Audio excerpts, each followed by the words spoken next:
Unit 58 have деген тақырыпты өтетін боламыз.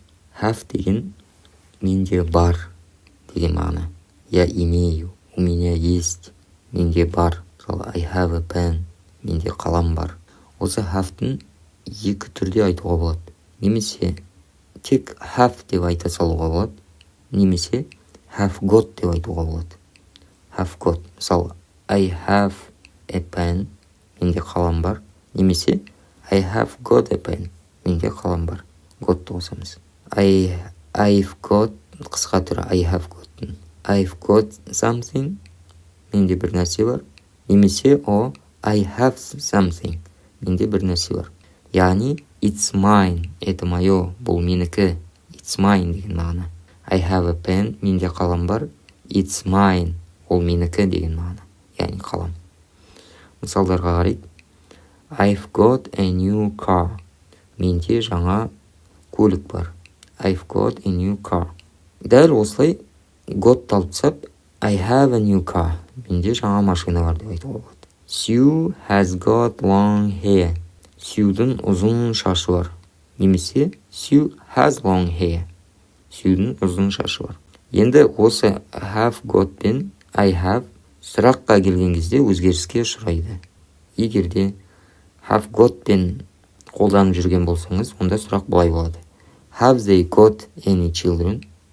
Have they got any children? Оларда балалар бар ма? Ал егерде have пен қолданатын болсаңыздар просто, онда do мен сұрақ қойылады. Do they have any children? Does she have any children? Деген сияқты. Do, does, осындайлармен қойылады. Do they have any children? Оларда балалар бар ма? Tim hasn't got a job. Тимнің жұмысы жоқ. Tim doesn't have a job. Тимнің жұмысы жоқ. Көрдіңіз бе? Мына жерде де болымсыз түрінде тағы да өзгеріске ұшырайды. Егерде has got болса, hasn't got болады. Егерде тек have қолданатын болса, онда Tim doesn't have деген.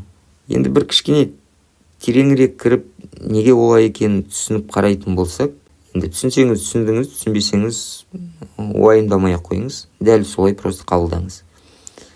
Қараңыздар, has got деген біз perfect дегенді өттік алдында. Perfect деген, яғни has бен етістіктің үшінші түрі келу.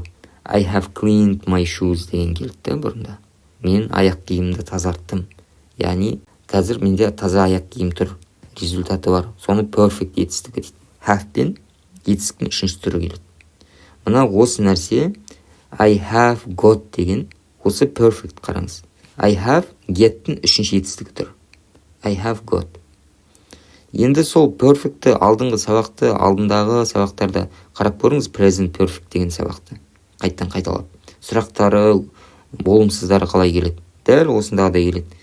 Сұрақтары мысалы I have cleaned my shoes. Сұрағы have I cleaned my shoes? Мұны осы сабақтағы have I got a job деген сияқты келген ұқсайды. Және болымсызда да I have cleaned my shoes болса, I haven't cleaned my shoes. Мен тазартпадым. Сол сияқты мұнда да I have got a car, I haven't got a car. Яғни сондай тәсілмен қолданылған бұл ереже. Ал екінші ережесін қарайтын болсақ, тек қана have келетін болса, ол тек қана have келсе, онда басқа біз present simple етістіктерде өттік қой. Мысалы I like a tea. I like a tea. Маған шай ұнайды. Ол сұрақ қалай болады? Do I like a tea? Мысалы мұндағыдай do I have a job деген сияқты. Және болымсызды I don't like a tea. Сонан I don't have a job деген сияқты. Демек, тек have пен келетін болса осы. Like, love, I don't love, do I love деген сияқты. Осылай do I have, солай болады. А егерде perfect пен айтатын болсаңыз, онда I haven't got, I haven't cleaned. Енді бұл бір қатты маңызды емес. Түсінсеңіз түсіндіңіз, түсінбесеңіз біліп қойыңыз. Have деп айтуға болады, немесе have got деп айтуға болады. Have got дейтін болса, сұрағы have I got деген сұрақпен басталады. Егерде тек have-ті қолдасаңыз, онда do I have деген сұрақпен басталады. Және болымсызда өзгеріс бар. Жаңа жоғарыда айтқандай. How much time have you got? Сенде қанша уақыт бар? Немесе how much time do you have? Сенде қанша уақыт бар? деп айтуға болады. Also және де осы I've got, I have'ты қолданып ауырғаныңызды білдіртуге болады. Қай жеріміз ауырғанды білдіруге болады. I've got a headache. Менің басым ауырды. Headache деген бас ауыру. I've got a toothache. Менің тісім ауырды. I've got a pain. Pain деген бір ауру, бол. I have a pain in my leg. Менің аяғымда ауру бар, яғни аяғым ауырып тұр. I have a cold. I have a cold деген не? Салқын тию. I have a cough. Менде жөтел бар. I have a sore throat. Менің тамағым ауырып тұр. I have a temperature. Менің температурам бар. I have a flu. Менде грипп. Мен грипппін. Осы нәрсені I've got пен айтуға болады, немесе I have пен айтуға болады. I've got a headache. Менің басым ауырып тұр. Немесе I have a headache. Менің басым ауырып тұр. Have you got a cold? Саған салқын тиді ма? Немесе do you have a cold? Саған салқын тиді ма? Осылай сұрақ қоюға болады. The past is I had without got.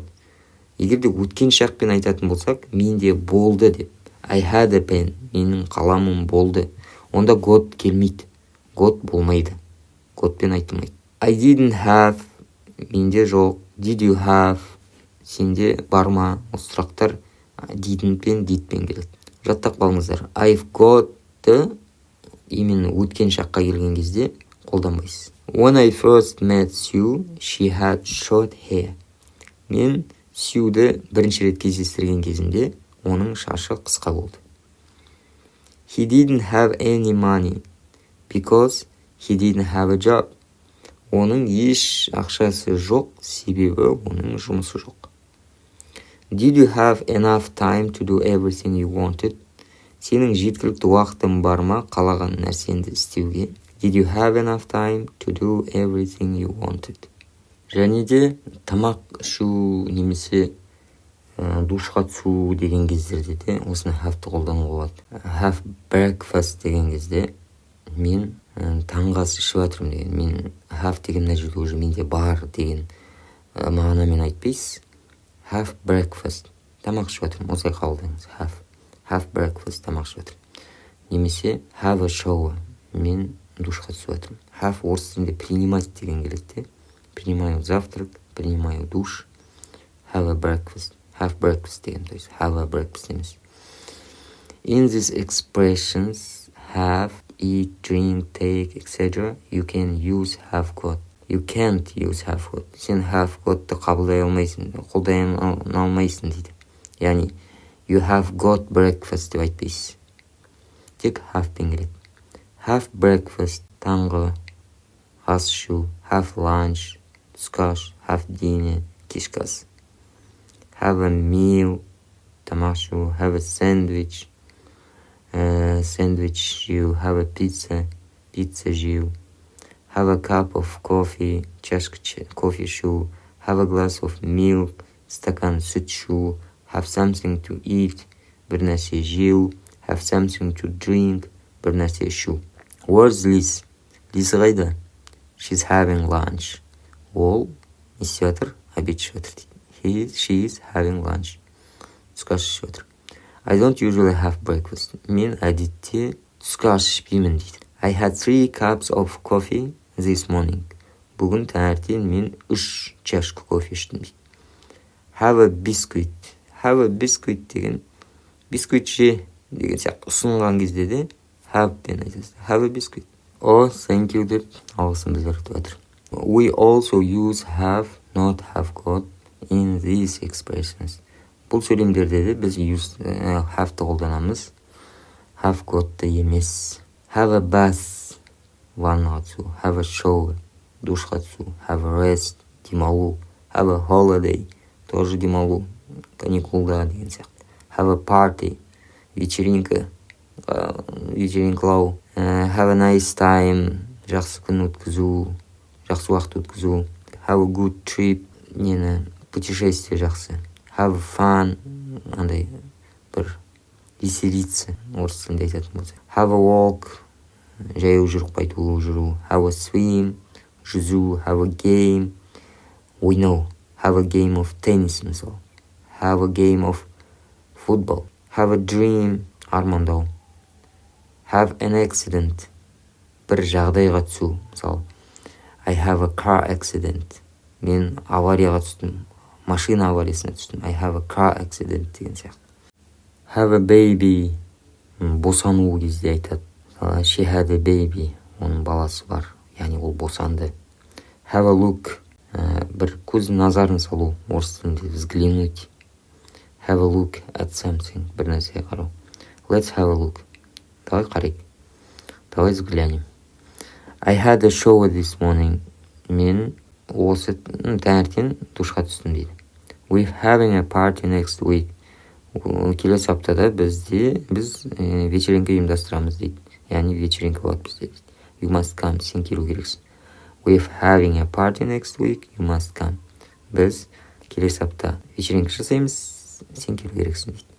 Enjoy your holiday. Демалысыңмен приятного демалыса деген. Have a nice time. Тоже. Жақсы күн өткіз. Did you have a good time in Tokyo?